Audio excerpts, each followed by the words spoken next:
안녕하십니까. 만화공인중개사의 저자 이용훈입니다. 오늘은 민법 및 민사특파법 문제풀이 37강 시간으로서 361번부터 370번 문제를 같이 풀어보도록 하겠습니다. 자, 지금부터 361번 문제 시작하겠습니다. 361번 임차권 등기명령 제도에 관한 설명 중 틀린 것은 1번 임차권 등기명령은 임차주택 소재지에 관할하는 지방법원, 지원, 시군 법원에 신청할 수 있다. 맞습니다. 두 번째, 임대차가 종료된 후 보증금을 반환받지 못한 임차인만 신청할 수 있다. 그렇죠. 보증금 반환받은 사람은 신청할 필요가 없는 겁니다. 3. 임차권 등기명령의 집행에 의하여 임차권 등기가 종료되면 임차인은 대항력 및 우선변제권을 취득한다. 그렇죠. 그리고 만약에 임차권 등기 이전에 대항력과 우선변제권을 갖고 있다면 또 그건 그대로 유효하게 연장이 되는 겁니다.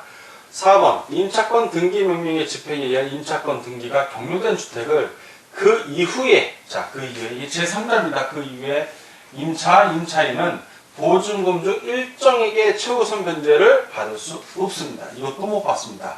꼭 기억해 두십시오.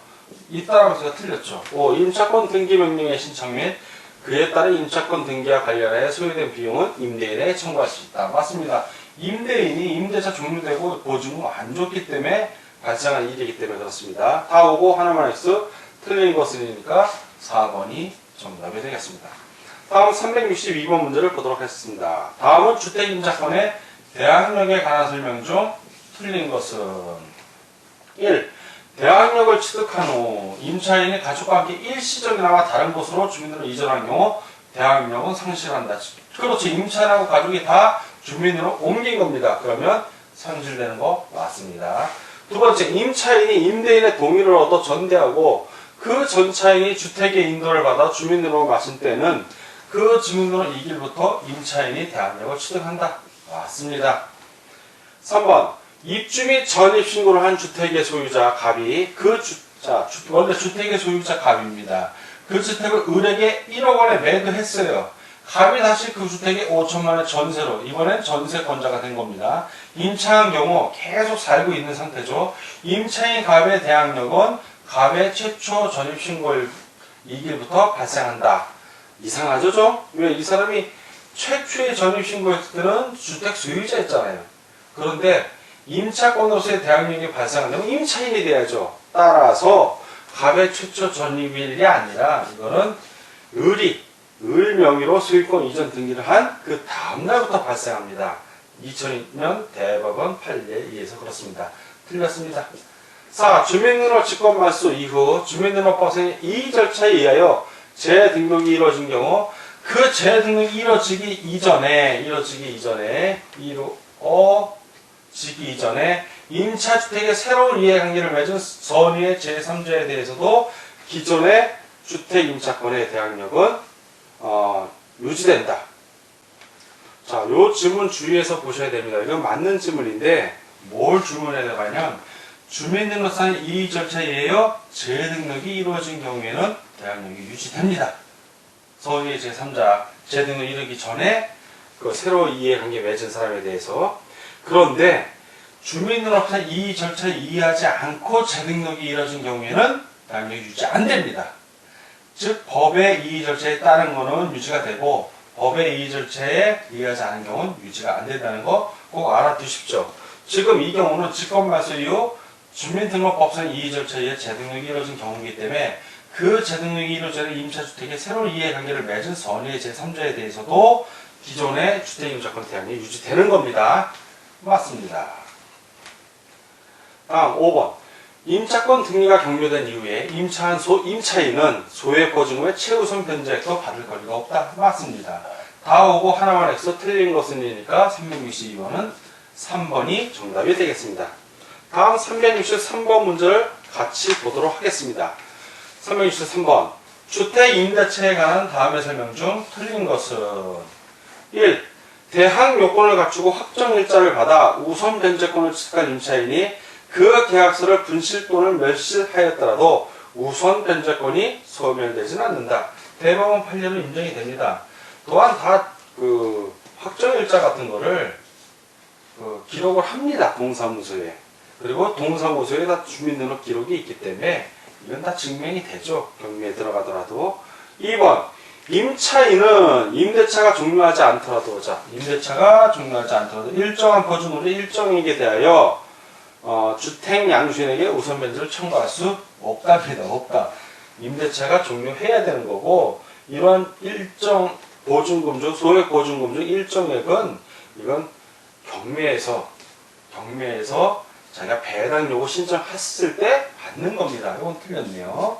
3. 임차인이 일정한 보증금 중 일정액을 우선 변제받기 위해서는 임차주택에 대한 경매 개시 결정 등기 전에, 경매 등기 전에 임차권의 대항 요건, 이에 확정일자를 갖출 필요는 없다. 대항 요건만 갖추면 됩니다. 대항력만. 주민등록하고 주택인도만 받으면 되고, 확정일자를 갖출 필요 없다. 정확하게 설명되고 있습니다. 4. 이 확정일자는, 이거 대항력과 확정일자를 갖추면 변제, 즉 배당을 받을 수 있는 거고, 대항력만 갖추게 되면, 경매 개시결정 등기자 대항력만 갖추게 되면 그때는 최우선 변제권을 받는 겁니다. 이 확정일자에 의해서 등기의 선호하고 날짜 따지면 똑같은 권리로 인정이 되는 겁니다. 4. 임차권 등기 명령을 받아 임차권 등기가 경료된 주택을 후에 임차한 자는 일정한 보증금 중 일정의 우선 변제를 받을 수 없다. 맞는 질문이고요. 5. 임차주택의 경매 절차에서 일정한 보증금 중 일정액에 대한 배당 요구를 하지 않은, 임차인은 항상 배당 요구를 해야 됩니다. 법원에서 다 날라와요. 언제까지 배당 요구를 해라 그러면 법원에 가서 그 양식대로 배당 요구해서 제출하면 됩니다. 근데 그 배당 요구를 하지 않은 임차인은 배당을 못 받아요. 그래서 배당받는 후순위 권리자에게, 후순위 채권자에게 부당이득으로 배당금의 반환을 청구할 수는 없습니다. 못하는 겁니다. 자기 권리 포기했기 때문에. 맞는 지문입니다. 다 오고 하나만 해서 틀린 것이니까 363번은 2번이 정답이 되겠습니다. 다음은 364번 문제를 같이 보도록 하겠습니다. 주택의 임대차에 관한 설명 중 틀린 것은 1. 주택임대차보호법에 적용을 받는 주거용 건물에 해당하는지 여부는 임대 목적물의 공부상의 표시만을 기준으로 할 것이 아니라 그 실제 용도에 따라 정해야 한다. 정확하게 설명하고 있습니다. 이건 95년도 대법원 판례입니다. 이 임대인의 주택을 1년간 임차하기로 한 임차인이 계약기간이 종료되었음을 이유로 임대인에게 보증금 반환을 청구한 경우 임대인은 주택임대차보호법에 의해 그 임대차의 존속기간이 2년임을 이유로 보증금 반환을 거절했었다. 보증금 반환을 거절했었다. 그렇죠. 임대인은 거절 못합니다. 임차인은 계약 1년간 임차하기로 계약을 하면 1년을 주장할 수도 있고 2년을 주장할 수도 있습니다. 그러나 임대인은 이거에 대해서 말을 못합니다. 맞는 질문이 되겠습니다. 3번 주택임대차보호법에 의한 주택의 인도와 주민등록이라는 대항요건은 그 대항력을 취득 시에만 구비되면 족한 것이 아니고 그 대항력을 유지하기 위하여 계속 존속하고 있어야 한다. 맞습니다. 계속 존속하고 있어야 됩니다. 98년도 대법원 판례입니다. 4. 주택임대차보호법상 이 대항력과 우선변제권의 두 가지 권리를 겸유하고 있는 임차인이 임차주택에 대한 경매 절차에서 보증금 전액을 배당받지 못한 때는, 자, 보증금 전액을 배당받지 못한 때는 보증금 중 배당받을 수 있었던 금액을 공제한 잔액에 관하여 경락인에게 대항하여 이를 반환받을 때까지 임대차 관계를 존속을 주장할 수 있다. 자, 이 경우 임차인은, 자, 대항력과 우선변제가 두 가지를 겸유하고 있는 이 말 자체는 이 사람이 바로 최우선 변제이라는 얘기입니다. 최선수이라는 겁니다. 즉 저당권이나 가압류, 가등기보다도 우선하는 임차인이기 때문에 다 배당받지 못했을 때는 주장할 수 있습니다. 그러나 이 임차인이 저당권보다 후순위인 경우에는 대항력 경매로 권리가 말소되기 때문에 그때는 주장할 수 없습니다. 그러나 이 지문에서는 권리를 겸유하고 있다고 했기 때문에 맞는 지문이 되겠습니다.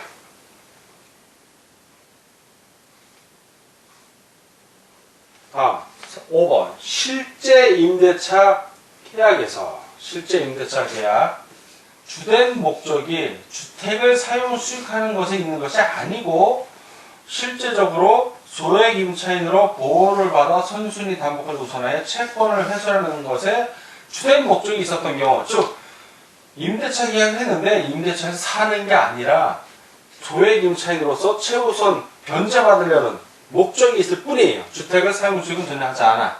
자, 이럴 경우에는 주택임대차법에 소액 임차인이라 하더라도 우선 변제받을 수 없습니다. 판례가. 실제로 살면서 최우선 변제받는 거라면 모를까? 단지 최우선 변제받으려고 주택 임대차 계약하는 거를 방지하는 겁니다. 그래서 없다가 정답입니다. 틀렸죠? 다 오고 하나만 해서 틀린 것을 고르니까 5번이 정답이 되겠습니다. 다음 365번 문제를 같이 보도록 하겠습니다. 주택임대차보호법상 주택임대차에 관한 다음 설명 중 틀린 것은 1. 주택임대차에 있어서 주택의 인도 및 주민등록이라는 대항요건은 그 대항력 취득시에만 구비하면 족한 것이 아니고 대항력을 유지하기 위하여 계속 준수하고 있어야 한다. 맞고요. 2. 주택임대차보호법상의 대항요건은 임차인 본인뿐만 아니라 그 배우자, 자녀 등 가족의 주민들을 포함한다. 맞습니다. 그래서 본인이 일시적으로 사업 등 직장 등으로 보고 가족이나 배우자가 주민 등으로 해도 유효합니다.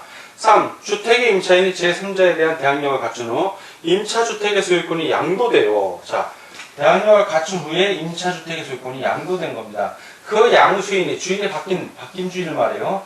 임대인의 지위를 승계한 경우 승계 당연히 승계합니다. 임차인은 양도인, 종전 임대인에 대하여 임차 보증금의 반환을 청구할 수 있다? 없습니다. 없어요. 자, 물론 그 임대차 기간이 만료가 돼서 대항력이 상실된 경우라면 모를까? 임대차 대항력을 갖춘 후 유지되는 상태에서 주인이 바뀌면 바뀐 주인에 대해서만 받으면 되는 겁니다. 그래서 이전의 양도인, 즉 이전 주인은 임대인으로서 지위도 소멸하고 보증금 반환 채무도 소멸하는 겁니다. 이거 틀렸네요. 자, 주거용 건물에 해당하는지 여부는 임대차 목적물의 공부상의 표시만을 기준할 것이 아니라 실제 용도에 따라서 정해야 한다. 맞고요. 5. 임차인이 보증금 중 일정액을 다른 담보권자보다 우선하여 변제받기 위하여는 주택에 대한 경매 개시 결정 등기 전에 대항요건, 즉 주민등록하고 주택 인도를 받아야 된다는 얘기입니다. 맞습니다.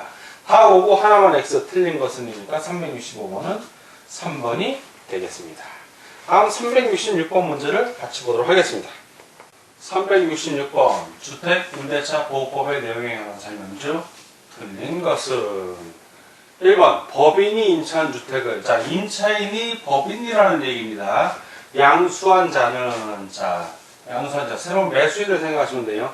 동법에 의하여 임대인의 지위를 승계하지 않습니다. 예, 법인이 임차한 주택은 법인 중에서 물론 한국토지주택공사나 지방공사가 소유한 법인인 경우에는 주택임대차보호의 보호를 받지만 일반적으로 법인이라고 할 때는 이 법인은 주택임대차보호법상의 보호를 못 받습니다. 따라서 임대인이 임차 보증금 반환 책임을 면책시키기로 하는 당사자 약정이 없는 한 임대인이 법인에 대한 임차 보증금 반환 채무는 소멸하지 않습니다. 원래 임대인, 즉 양도인이죠. 그래서 이건 틀린 질문이 되겠습니다. 2번 임대차의 목적이 된 주택을 담보 목적으로 신탁법에 따라 신탁한 경우에 수탁자는 임대인의 지위를 승계한다. 맞습니다. 왜? 소유권이자 등기가 되기 때문에 그렇습니다. 3. 이익이 차임액에 달하도록 차임을 연체한 임차인에게는 묵시적 갱신이 인정되지 않는다. 예, 주택임대차보호법은 2기이고 상가임대차보호법은 3기입니다. 맞고요.